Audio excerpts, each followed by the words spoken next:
আসসালামু আলাইকুম ওরহমতুল্লাহি ওবরাকাতুহু। বাইতুল শরফ ইসলামী গবেষণা কেন্দ্র ঢাকা আয়োজিত টকশো অনুষ্ঠান আলোকিত জীবনে আপনাদের স্বাগত জানাচ্ছি।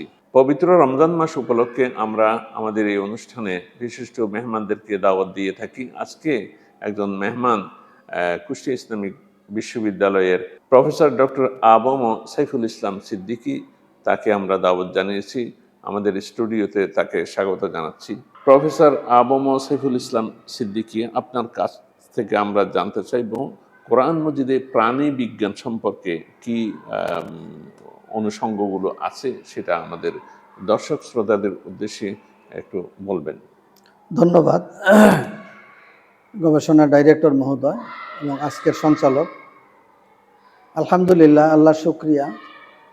আল কোরআন যদি আমরা বিজ্ঞান গ্রন্থ নয়, যদি বিজ্ঞান গ্রন্থ বলি ভুল হবে না, কারণ বিজ্ঞানের যত শাখা প্রশাখা আছে, 417টা শাখা আছে, আমরা যেটা উইকিপিডিয়াতে পাই, সবগুলো শাখা তো আছে। কিয়ামত পর্যন্ত যত বিজ্ঞানের যত কিছু আবিষ্কৃত হবে সব কিছু আল কোরআনে আছে। তা আজকে আমার কাছে প্রাণী বিজ্ঞান সম্পর্কে জানতে চেয়েছেন। এটা আসলে প্রাণী বিজ্ঞান একটা বিভাগ আছে বিশ্ববিদ্যালয়গুলোতে, তারা যদি আলোচনা করতেন আপনার এই প্রশ্নের উত্তরটা সঠিকভাবে দিতে পারতেন। আমার তো এভাবে কথা বলাটা উচিত না, আমার ধারণাও নেই। এরপরে 2-1 হরফ যতটুকু নাড়াচাড়া করেছি, আলহামদুলিল্লাহ আল কোরআনে প্রাণী বিজ্ঞান এ বিষয়ে আমার কাছে একটা গবেষণা হয়েছে। আমার কাছে আলহামদুলিল্লাহ 28টে গবেষণা হয়েছে, 18টি পিএইচডি হয়েছে, আর 10টি এমফিল ডিগ্রি হয়েছে। তার মধ্যে আল কোরআনে প্রাণী বিজ্ঞান এটা একটি। আসলে আমার জানাশোনা কিছু নাই।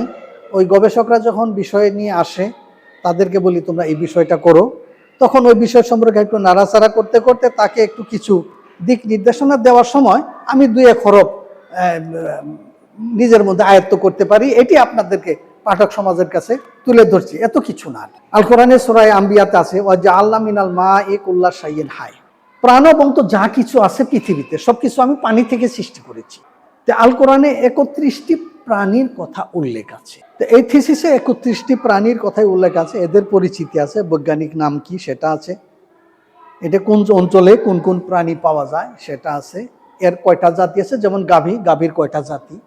তো এখন এগুলোকে ভাগ করে করে আমি কয়েকটা বিষয় দিয়ে এখন এক একজনকে এক একটা বিষয় গবেষণা করাচ্ছি। তারা আসলে আল কোরআনে প্রাণী একটা আম বিষয়। আল কোরআনে জলজ প্রাণী, আল কোরআনের স্থলজ প্রাণী, এটা আলাদা আলাদা ডিগ্রি হতে পারে। আল কোরআনে বর্ণিত হালাল প্রাণী, আল কোরআনে বর্ণিত হারাম প্রাণী, এটা একটা গবেষণা, 2টা আলাদা গবেষণা হতে পারে। আল কোরআনে ওয়াইল্ড বন্য প্রাণী, আল কোরআনে গৃহপালিত প্রাণী, এটা হইতে পারে। আল কোরআনে কীট পতঙ্গ, এটা হইতে পারে। আল কোরআনে চতুষ্পদ প্রাণী, এটা আলাদা একটা ডিগ্রি হইতে পারে। আল কোরআনে জলজ প্রাণী, এখানে সামুদ্রিক প্রাণী, আমি শুধু যদি মাছ ধরি এটার উপরে একটা ডিগ্রি হইতে পারে। আর যদি সামুদ্রিক অন্যান্য সম্পদ, জলজ সম্পদ, এটাও প্রাণী আছে, অনেক শামুক আছে, কাঁকড়া আছে, মাকড়া, যেগুলো মাছ না, এগুলো নিয়ে আলাদা ডিগ্রি হইতে পারে। এই যে বললেন কোথায় আছে এগুলো একটু বলতে পারবেন? এই যে কাঁকড়ার কথা বললেন, জলজ প্রাণী, এগুলো কি সুনির্দিষ্ট উল্লেখ আছে না ইঙ্গিত আছে, ইশারা? না, একেবারে সুনির্দিষ্ট তো স্পষ্টই আল কোরআনে আছে। মাছের কথা আছে, তারপরে আপনার সাপের কথা আছে। হ্যাঁ, হাইয়াতুন তাসআ, খুযহা লা তাখাফ, আল্লাহ তাআলা মুসা আলাইহিস তুমি লাঠিতে ফেলে দাও, ফালকাহা ফাইজা হিয়া হাইয়াতুন তাসআ, লাঠিতে সাপ হয়ে গেল। আল্লাহ বলেন খুযহা ওয়ালা তাখাফ, তুমি ধরে ফেলো, ভয় করো না। বিচ্ছুর কথা আছে, কুম্মালা, উকুনের কথা আছে। মুসা আলাইহিস সালামের সময়ে কয়েকটা আযাব তাদের কাছে এসেছিল, এগুলো হলো আল্লাহর নিদর্শন, এগুলো মুজিজা ছিল। ব্যাং ছিল দেফদা, হ্যাঁ, ব্যাঙের কথা আছে ওখানে। তারপরে মাথার উকুনের কথা আছে। এগুলো এইরকম অনেক, গরু আছে, ছাগল আছে, ভেড়া আছে, দুম্বা আছে, হ্যাঁ, খচ্চর আছে, বাঘ আছে, হাতি আছে, সূরা ফিল আছে, হাতি, তাই না? ইনসান, মানুষের কথা 540 বার মানুষের কথা উল্লেখ আছে। 540 বার, হ্যাঁ, 540 বার। আচ্ছা, হ্যাঁ। আমি অ্যানাটমি সম্পর্কে যখন আলোচনা, ওটা তো প্রাণের একটা অংশ। মাত্র 15টা এনাটমির কথা, আল কোরআনে 43টি অঙ্গ প্রত্যঙ্গের কথা আছে, এর মধ্যে 15টা অঙ্গের কথা আছে 1150 বার, 1150 আয়াতে আছে। মেডিকেল সায়েন্সের 4000 আয়াত আছে আল কোরআনে, 4000 আয়াত। আমি তো বললাম যে পুরা কোরআন মেডিকেল সায়েন্স, 4000 আয়াত আছে। আমাদের এখানে মেডিকেল সায়েন্সে যারা পড়ে, ডাক্তার যারা পড়ে, তারা কি কথাগুলো জানে? শুধু তাই নয়, আমার কাছে আলহামদুলিল্লাহ আমি অত পারি না, তো জিজ্ঞেস করলে আমি চেষ্টা করব যে কোনো হাফেজকে নিয়ে আসেন, সে যে একটা আয়াত বলুক, এই আয়াতে কোন কোন শব্দগুলো ইন্ডিকেশন ইন দা হোলি কোরআন সায়েন্সের কে ইঙ্গিত করে আমি বলার চেষ্টা করব। বলবো বা বলতে পারবো এটা বলছি না।